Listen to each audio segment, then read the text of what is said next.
question concerne Madame Concetta. Je voulais savoir si des travaux du type de professeur Lebrun, conduit sur la ville du Mans il y a maintenant quelques siècles, se sont poursuivis dans le temps, et si aujourd'hui il existe des études, des travaux du même genre, qui sont très intéressants dans la mesure où c'est quand même des topographies des maladies bien sûr, mais aussi des topographies des prévisions de soins. Et donc ça pourrait être intéressant, au moins de niveau universitaire, d'avoir là une continuité dans le temps. Bon, c'est une question pour vous. Sur la deuxième, je laisserai la parole à d'autres. Le deuxième, c'est pour Benoît Apolis. On a entendu M. Montillot ce matin parler de carence de l'État. Je dirais que par rapport à ce que vous nous avez dit, j'étais un peu rassuré parce que vous avez parlé d'évolutions législatives récentes qui font qu'aujourd'hui, j'ai plus l'impression que c'est une forme de gouvernance partagée de la politique de soins ou politique de santé, même si le Code de santé publique affirme que c'est quand même encore l'État qui conduit la politique de santé, qui anime la politique de santé, mais je crois qu'il y a tous les outils, il ne faudrait pas se voler la face. Et aujourd'hui, je pense que les collectivités, les intercommunalités ont des moyens d'intervention et ne doivent pas non plus s'abriter derrière cette soi-disant carence de l'État pour ne rien faire. Je ne dis pas que c'est le cas dans cette intercommunalité, la métropole d'Orléans, qui est plutôt moteur dans ce domaine. Voilà, donc je voudrais que vous me confirmiez si c'est bien maintenant cette forme de gouvernance partagée qui donne des outils à toutes les collectivités publiques, y compris les intercommunalités, pour avancer au moins positivement. Voilà. Sur le troisième, non, écoutez, je laisse à d'autres. Merci. Et alors, concernant la topographie médicale, disons, les genres d'écriture, le traité typique de typographie médicale a une existence assez limitée en tant que telle. Et donc, il perdure jusqu'au, disons, au milieu du 19e siècle, et puis il s'épuise. Parce que les demandes des territoires changent.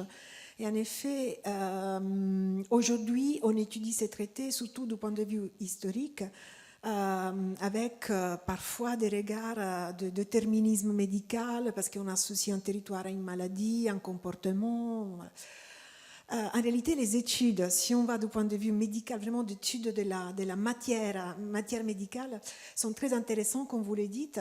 Et aujourd'hui, on a des disciplines médicales comme la santé publique ou l'épidémiologie qui permettent d'utiliser les données statistiques pour faire des études sur la santé des populations. Je pense que dans le futur, en échangeant justement avec les collègues, on ira vers des études pluridisciplinaires. Désormais, peut-être ce n'est plus la médecine à elle seule de pouvoir donner le portrait d'une ville, mais c'est la médecine d'un médecin à nouveau engagé, vous avez raison, on revient au 18e et 19e, engagé, mais qui travaille dans une pluridisciplinarité avec des urbanistes, des juristes, des ambientalistes, je veux dire de toutes sortes de disciplines, peut-être des historiens un jour, qui permettraient de donner vraiment le portrait de la ville. Donc ça, je pense que c'est quelque chose de très intéressant qu'on pourrait développer, en effet. Merci. Oui, merci. Alors, oui, je sais pas si c'était une confirmation que vous souhaitiez, mais je confirme, c'était le sens de mon intervention. C'est pour ça, en introduction, j'ai voulu évacuer les présupposés, parce qu'on pourrait dire, c'est vrai que quand on voit les premières dispositions, où les lignes sont claires, et un peu comme on aime parfois dans le pays aussi. Et en réalité, c'est beaucoup plus compliqué. Non, l'idée, c'était de pouvoir démontrer. Alors, il y a cette loi de février dernier récente qui augmente un peu les possibilités, l'arsenal, ce que j'ai appelé le champ des possibles. Tout à fait. Après, ça reste. Encore une fois, j'ai parlé de concours entre les deux, enfin de l'action publique locale vis-à-vis de celle de l'État. Je me pose, alors là, vous avez raison de préciser tout à l'heure, je ne sais pas si on est bien placé géographiquement pour, disons que je ne suis pas sûr qu'ici on sait que l'intercommunalité a un tropisme sanitaire bien connu, reconnu. La question que je me pose maintenant, c'est, il y a un certain nombre d'instruments qui existent, est-ce que, et je n'ai pas de réponse, mais ça sera sans doute la suite l'ensemble des collectivités, l'ensemble des intercommunalités, pour rester dans le sujet, sont vraiment toutes, alors si elles sont conscientes, et est-ce qu'il y a une vraie volonté, en fait, c'est un peu là-dessus. Moi, sur les questions de santé, de temps à autre, quand il m'arrive de croiser des élus, on parle aussi d'autres aspects que j'interprète un peu peut-être à ma façon, et peut-être maladroitement, mais comme des freins qu'on pose. Ah oui, mais la santé, il y a le coût de la santé, c'est quand même pas neutre. Il y a de temps en temps, il y en a même qui me parlent de risque pénal, si jamais j'étais vraiment décideur sur ces... Bon, il y a un certain nombre de sujets aussi qui font que j'ai du mal à identifier vraiment si, dans cette émergence de l'acteur qu'on essaye d'étudier, et il n'y a pas aussi parfois quelques freins, soit mentaux, soit de réflexe, soit réels, ça j'ignore. Mais oui, je pense qu'il y a quand même une forme de boîte à outils qui permet d'agir. Merci. D'autres questions, monsieur? Oui. Jean-Christophe Cervantes, je suis doctorant en droit public à l'université Clermont-Auvergne et je suis aussi adjoint au maire de Clermont-Ferrand. Donc j'ai à la fois un témoignage et aussi une question sur la dernière intervention. Le témoignage, c'est évidemment dans l'imaginaire collectif. On imagine justement les déserts médicaux simplement cantonnés aux zones rurales. Et pour le vivre justement au quotidien dans une métropole et dans une grande ville, on voit effectivement que les inégalités en matière de santé, on les retrouve également à l'intérieur d'une métropole et d'une ville-centre, et notamment dans Clermont-Ferrand, où on voit certains quartiers qui sont largement dépourvus, en tout cas en professionnels de santé, et où les collectivités, la commune et le département, beaucoup moins la métropole, elle intervient assez peu finalement dans ce domaine à Clermont-Auvergne Métropole, et du coup ça met un peu des limites à la vision qu'on peut avoir, notamment sur la France périphérique, qui consiste à opposer les territoires entre eux. On voit qu'à l'intérieur même des métropoles, les inégalités, et notamment en matière de santé, sont bien présentes. Du coup, j'avais une question aussi, toujours sur, vous avez évoqué, parce que c'est un peu mon sujet demain, sur la subsidiarité entre, dans le domaine de la santé avec les intercommunalités. Je vais développer surtout sur le lien, ce qui a été évoqué par le premier adjoint tout à l'heure, sur la concurrence justement entre communes et interco. Et vous avez parlé d'une charte, c'est ce que j'ai retenu qui m'a vraiment interpellé, d'une charte de non-concurrence entre communes pour savoir exactement ce qu'il y avait dedans. J'imagine que il n'y a aucune disposition contraignante à l'intérieur de ces chartes. C'est ce qu'on appellerait du droit souple ou du droit mou, qui sont plutôt des codes de bonne conduite. Et qu'est-ce qu'il y avait exactement à l'intérieur, et si justement une commune méconnaissait cette charte, qu'est-ce qui pourrait lui arriver? Est-ce qu'elle serait mise sur la place publique et montrée du doigt par l'ensemble des signataires? Merci. Alors, sur cette charte qui est dans le Lot-et-Garonne, ce qui était innovant, en fait, l'idée, c'est que le constat qu'ils ont fait, c'est qu'il y avait une surenchère entre communes pour attirer des médecins. On en a parlé, que ce soit des aides à l'installation, les effets pervers des zonages, et puis ensuite, même à zonage équivalent, une surenchère pour attirer les médecins.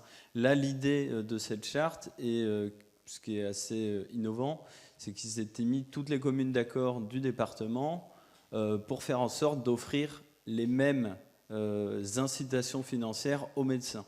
Mais du coup, le reste de différence d'attractivité entre territoires, il demeure. Une commune avec une école, tout le monde n'en a pas, avec un collège, etc.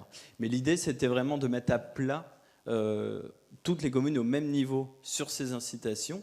Mais après, les limites, c'est qu'il faut que tout le monde joue le jeu. Donc c'est du droit, je ne suis pas juriste, mais j'imagine que c'est du droit mou.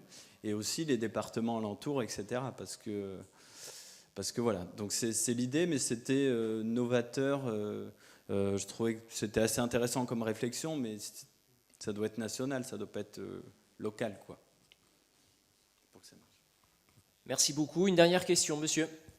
Merci, je suis François Saragosa. Je suis là en tant que représentant du CODEV, du Conseil de développement de Orléans Métropole, où en tant que membre du bureau, j'anime un groupe de travail santé qui réfléchit à comment mettre fin au désir médical. Enfin, je fais très court. Et je remercie les organisateurs de nous avoir invités à participer à ce colloque parce que ce que nous avons entendu, et je suis ici avec plusieurs de mes collègues, ce que nous avons entendu est très enrichissant pour nous. Alors, j'avais deux questions. Une, je remercie l'intervenant précédent de l'avoir posée et vous d'y avoir répondu. C'est un point auquel nous réfléchissons. L'idée, c'est que nous fassions des propositions aux élus pour immédiatement, pas dans 3 ans, pas dans 10 ans, le jour où nous commencerons à produire sur Orléans des médecins, excusez-moi de cette formulation, qui voudront ou pas s'installer sur le territoire métropolitain. Mais dans les mois, les années qui viennent, quelles propositions faire aux élus métropolitains pour que immédiatement on apporte une réponse immédiate?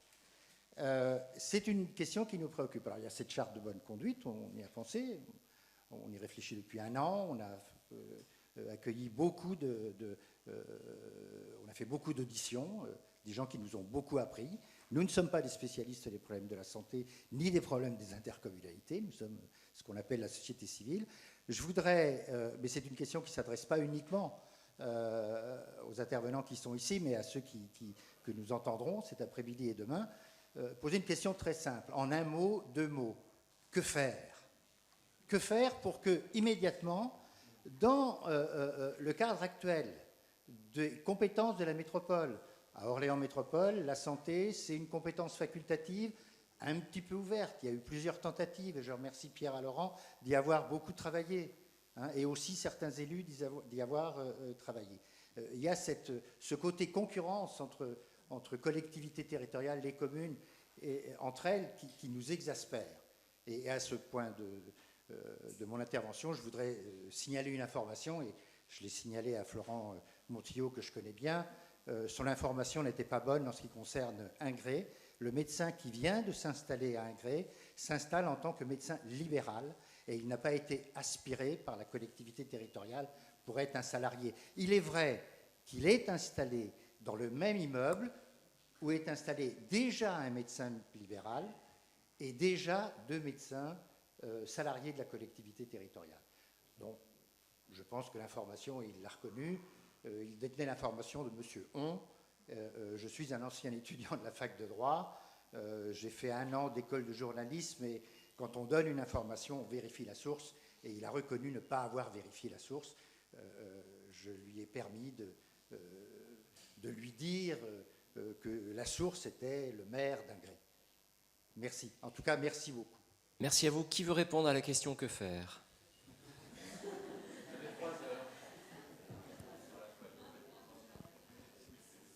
Non, je peux essayer, mais rapidement, puisque vous demandez une réponse immédiate. Il n'y en a pas, d'abord. Mais il y en a plusieurs qui s'inscrivent dans différentes temporalités. À court terme et à l'échelle des intercommunalités, vous faites face à un choc démographique global, on fait face. Vous n'avez pas la main sur le flux qui va arriver de médecins, vous avez la main sur les attirer dans les territoires, mais encore une fois, on a une pénurie globale et ça va durer. Donc à court terme, la seule solution, il n'y en a pas 36, la situation l'impose, c'est de s'appuyer sur les autres professionnels de santé en repensant les frontières entre métiers, les compétences, etc., pour dégager du temps médical, etc. Et c'est dans ce sens d'ailleurs que le comité de liaison interordinale a fait ses propositions récemment et actuellement se jouent les négos entre l'assurance maladie et les syndicats de médecins, donc on verra comment ça va être suivi. Après, il y a des réponses, mais là, ce n'est pas pour tout de suite, mais qui peuvent être intéressantes. Dans la formation des médecins, il y a à l'étranger un bon design de formation qui fonctionne bien, mais c'est du long terme. C'est avoir des étudiants originaires de différents territoires, ruraux, périurbains, urbains, etc., zones défavorisées. Donc avoir une mixité sociale et géographique des étudiants. 2, exposer les étudiants aux territoires déficitaires lors de leur formation. Et 3, plus on les expose longtemps, plus on maximise la probabilité qu'ils s'installent dans ces territoires et qu'ils y restent. Mais ça, c'est des leviers de long terme. À court terme, c'est ce que je vous ai dit. Merci beaucoup. Je vous propose de clôturer la session pour l'instant. Je laisse les organisateurs dire le timing de pause, parce que peut-être il y a On va rester sur 15 minutes de pause et on reprendra nos travaux d'ici un quart d'heure. Merci en tout cas à tous. Merci encore à nos intervenants.